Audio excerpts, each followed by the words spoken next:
There once lived a man and his wife named Peter and Kate, and they were so poor that they had scarcely enough bread to put in their mouths. They lived in a wretched, miserable hut, and in front of the hut was a river, and back of it a patch of ground and a gnarled old apple tree.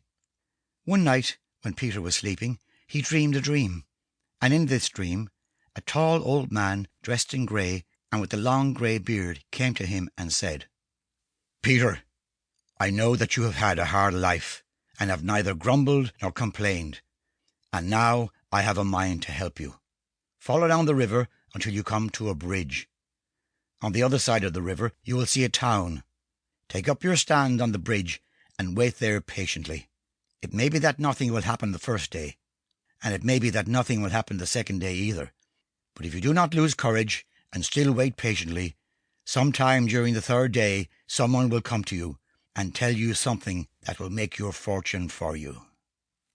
In the morning, when Peter awoke, he told his dream to Kate, his wife. "It would be a curious thing if I should do as the old man told me and really become rich," said he. "Nonsense," answered his wife. "Dreams are nothing but foolishness.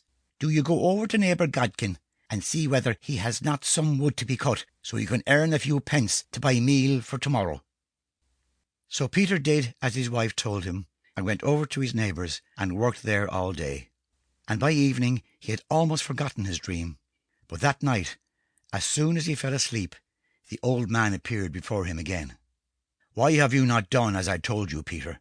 said he. "Remember, good luck will not wait forever.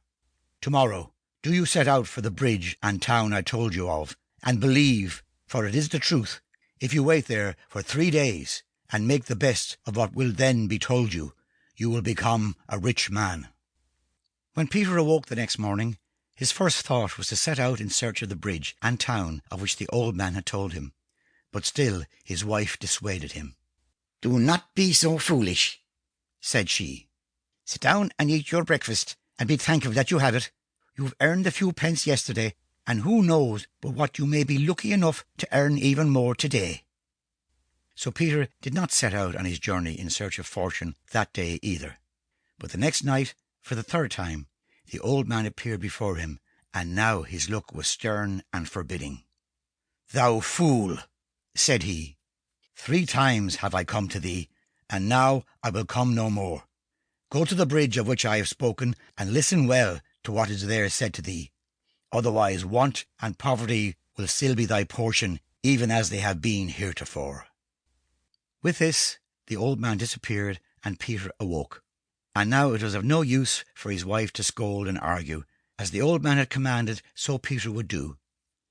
He only stopped to put some food in his stomach and more in his pockets, and off he set, one foot before another. For a long time Peter journeyed on down the river till he was both footsore and weary, and then he came to a bridge that crossed a stream, and on the other side was a town, and Peter felt almost sure that this was the place to which the old man of his dreams had told him to come. So he took his stand on the bridge and stayed there all day.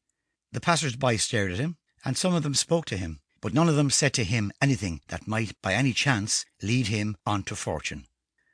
All that day he waited on the bridge, and all the day after, and by the time the third day had come, he had eaten all the food he had brought with him, except one hard, dry crust of bread. Then he began to wonder whether he were not a simpleton to be loitering there day after day, all because of a dream, when he might perhaps be earning a few pennies at home in one way or another. Now just beyond this bridge there was a tailor shop, and the tailor who lived there was a very curious man. Ever since Peter had taken his stand on the bridge, the tailor had been peeping out at him and wondering why he was standing there, and what his business might be, and the longer Peter stayed, the more curious the tailor became.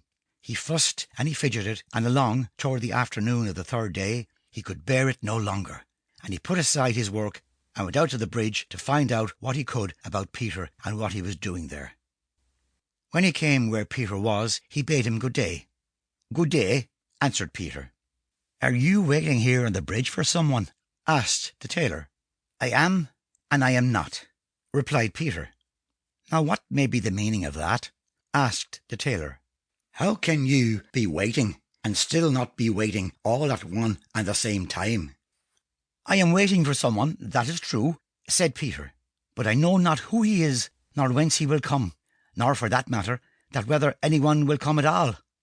And then he related to the tailor his dream, and how he had been told that if he waited on the bridge for 3 days, someone would come along and tell him something that would make him rich for life.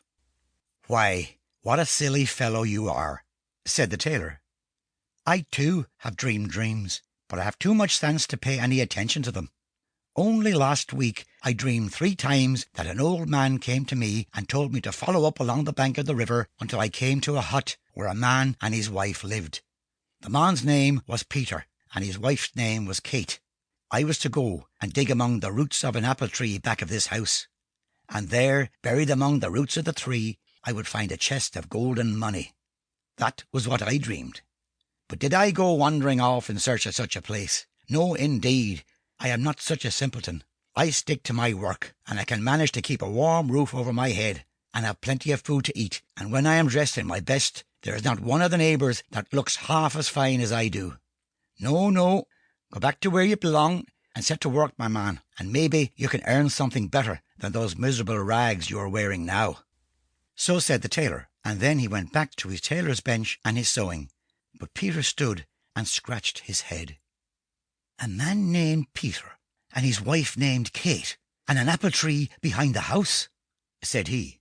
"Now, it's a strange thing if a fortune's been lying there under the roots of the apple tree all this while, and I had to come to this town and this bridge to hear about it." So said Peter as he stood there on the bridge. But then, after he had scratched his head and thought a bit longer, he pulled his hat down over his ears and off he set for home. The further he went, the more of a hurry he was in, and at last, when he came within sight of his house again, he was all out of breath with the haste he had made. He did not wait to go inside, but he bawled to his wife to fetch him a pick and shovel, and ran around the house to where the apple tree stood. His wife did not know what had happened to him. She thought he must have lost his wits, but she brought him the pick and shovel, and he began digging around the roots of the apple tree. He had not dug for so very long when his pick struck something hard. He flung the pick aside and seized his spade, and presently he uncovered the great chest made of stout oak wood and bound around with iron. The chest was so heavy that he could not lift it out of the hole himself, and his wife had to help him. The chest was locked, but that mattered little to Peter. He took his pick, and with a few blows he broke the hinges and fastenings and lifted the lid from its place.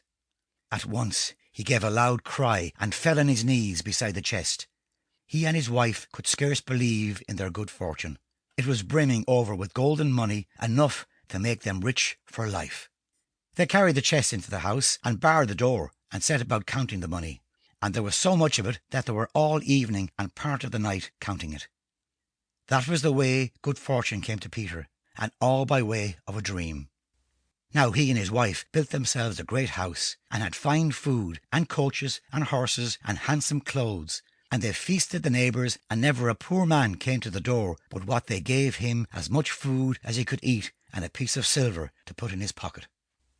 One day Peter put on his finest clothes and made his wife dress herself in her best, and then they stepped into one of their coaches, and Peter bade the coachman drive to the town, where he had stood on the bridge and listened to the tailor tell his dream of the chest of money buried under the apple tree. Peter made the coachman drive up in front of the tailor shop, and when the tailor saw the coach stopping at his door and the fine people sitting in it, he thought it was some great nobleman and his wife, come perhaps to order a suit of clothes from him.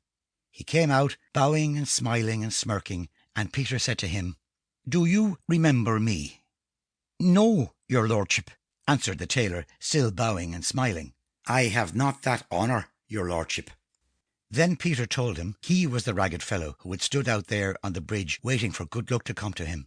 And sure enough it had, for if it had not been for the dream the tailor told him, he would have known nothing about the gold buried under the apple tree, and would never have become the rich man he was now.